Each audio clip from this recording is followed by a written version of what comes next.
हमारे योगियों ने अपनी आयु को सामान्य व्यक्ति की आयु से कई गुना अधिक बढ़ा लिया। कहा भी गया है, न तस्य रोगे न जरा न मृत्यु प्राप्तस्य योगाग्निमय शरीरम। न तस्य रोगे, उन्हें रोग नहीं होगा, न जरा, शरीर की जो जीर्ण अवस्था होती है, शरीर ऊर्जा को खो देता है, क्षमता को खो देता है, ऐसी अवस्था नहीं होगी। मृत्यु पर जैसे उनका अपना नियंत्रण हो गया हो, यानी कि वो अपनी आयु को मनचाहा बढ़ा सकते हैं, इस प्रकार की स्थिति बन जाएगी। प्राप्तस्य योगाग्नि में शरीरम, जो योग की इस अग्नि में अपने शरीर को तप्त कर लेगा, योग को सिद्ध कर लेगा। तो इन अभ्यासों से अपनी आयु को बढ़ाया जाना, साथ ही साथ ऊर्जावान अनुभव करना, ये दोनों ही उद्देश्य सिद्ध किए जा सकते हैं। ये कैसे होता है, अगर इसको आप खोजेंगे तो आप पाएंगे कि ये प्राण के आधार पर ही संभव है। हमारे योगियों ने प्राण का विस्तार किया, प्राण ऊर्जा को अपने अंदर बढ़ाया और उन्होंने ये सब लाभ प्राप्त किए। योगियों ने प्राण को ऊर्जा कहकर के ही संबोधित किया है।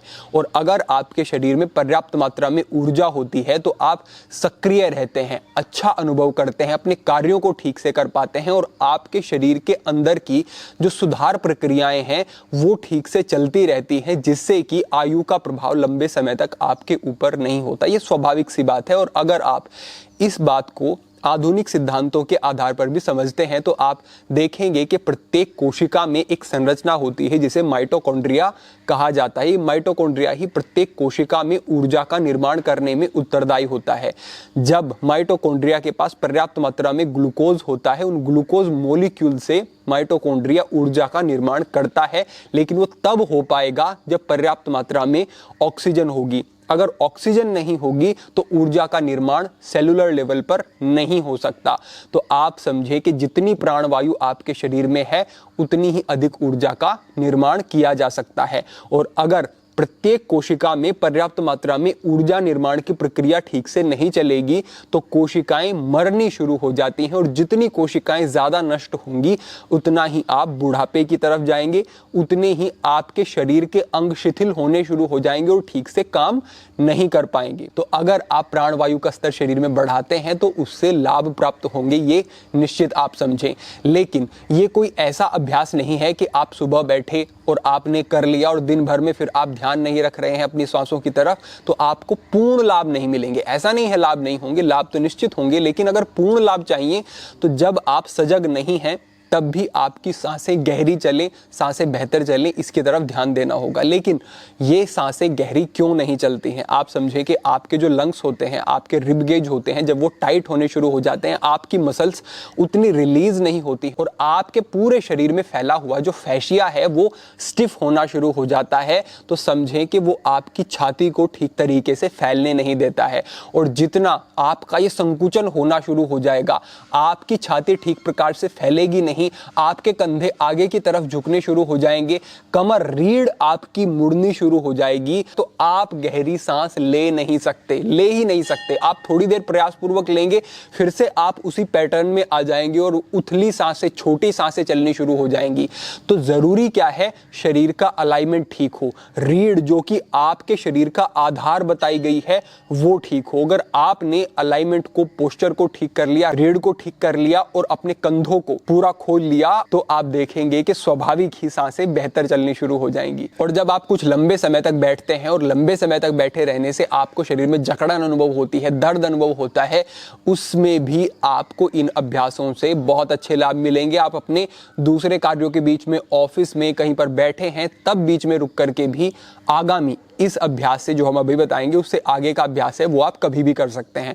तो आगे बढ़ते हैं और समझते हैं कि हमारे ये अभ्यास किस प्रकार रहने वाले हैं। यहाँ पर जो हमारा पहला अभ्यास होगा वो होगा गोमुख आसन का अभ्यास। गोमुख आसन की स्थिति में आपको कैसे आना है वो आप देख लें। अपने दोनों पैरों को पहले आप सामने की तरफ फैला लें, उसके बाद आप अपने दाएं पैर को मोड़ लें या बाएं पैर को भी पहले मोड़ सकते हैं और इस प्रकार से अपने शरीर की बगल में ला करके इस पैर को इस तरीके से रखेंगे और आपका घुटना जो है वो सामने की तरफ रहेगा। इस बात का आपको ध्यान रखना है। ऊपर वाला जो आपका पैर है उसको भी आप इस तरीके से मोड़ेंगे और यूं इस स्थिति में लेकर के आएंगे। अपने शरीर की बगल में ही ऊपर वाले पैर को भी आपको लेके आना है।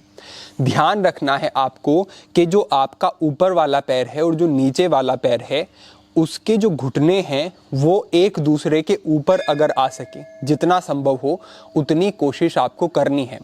शुरुआत में आपको थोड़ा असहज लग सकता है, धीरे धीरे अभ्यास हो जाएगा।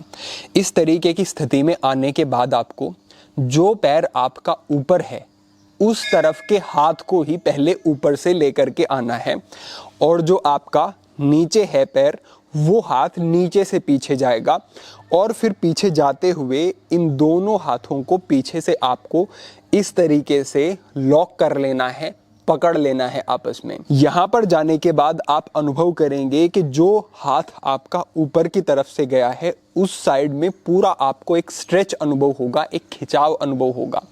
जब आप इस तरीके से रुकते हैं तो जो हमने आपको शुरुआत में ही कहा कि आपका फैशिया जो है वो रिलीज होना शुरू हो जाता है, जो स्टिफनेस है वो खत्म होनी शुरू हो जाती है, आपके शोल्डर की स्थिति जो है वो ठीक होनी शुरू हो जाती है, कंधे आगे की तरफ झुक जाते हैं, आपको पता भी नहीं होता, थोड़ा सा भी ये आपका पोस्चर बिगड़ जाता है तो उसका प्रभाव पड़ता है। तो ऐसी स्थिति समाप्त होनी शुरू हो जाती है। तो आपको इस तरीके से ले जाना है, हाथों को पीछे से आपको पकड़ लेना है और आपको सामने देखना है। अगर आप नीचे की तरफ देखेंगे, इधर उधर देखेंगे तो स्थिति बिगड़ जाएगी।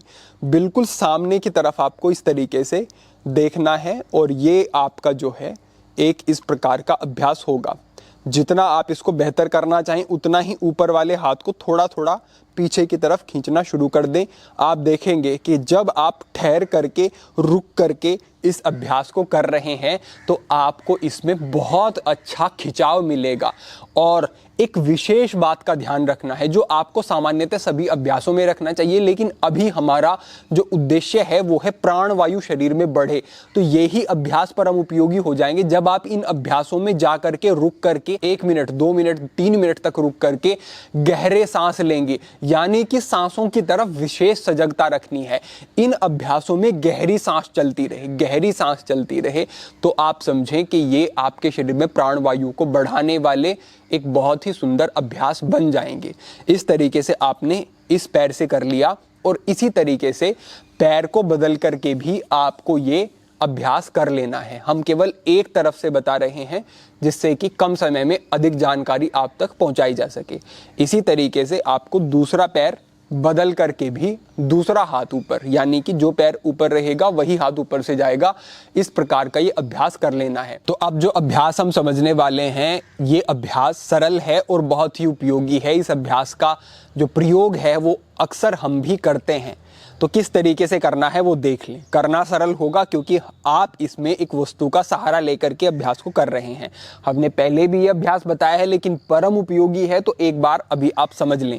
तो आपको करना ये है कि सामने एक वस्तु को रखना है, कुर्सी रख सकते हैं, मेज रख सकते हैं, और उसके बाद आपको हाथों का सहारा लेते हुए अपने शरीर को स्ट्रेच करना है। इसके लिए कैसे शुरुआत करनी है, जो वस्तु सामने रखी हुई है उसके बीच में और अपने शरीर के बीच में आप इतना गैप रखेंगे जितना कि आप अपने हाथों को जब ऊपर उठा लें तो आपके धड़ की जितनी लंबाई होती है उतना रखेंगे। शुरुआत करने के लिए आप सांस को भरेंगे। जो हमने पहले बताया है कि सांस गहरा चलता रहेगा। सांस को भरते हुए हाथों को ऊपर इस प्रकार से उठाएंगे, पूरा सांस अंदर भरेंगे यहाँ पर, और सांस को छोड़ते हुए आप आगे जाना शुरू करेंगे।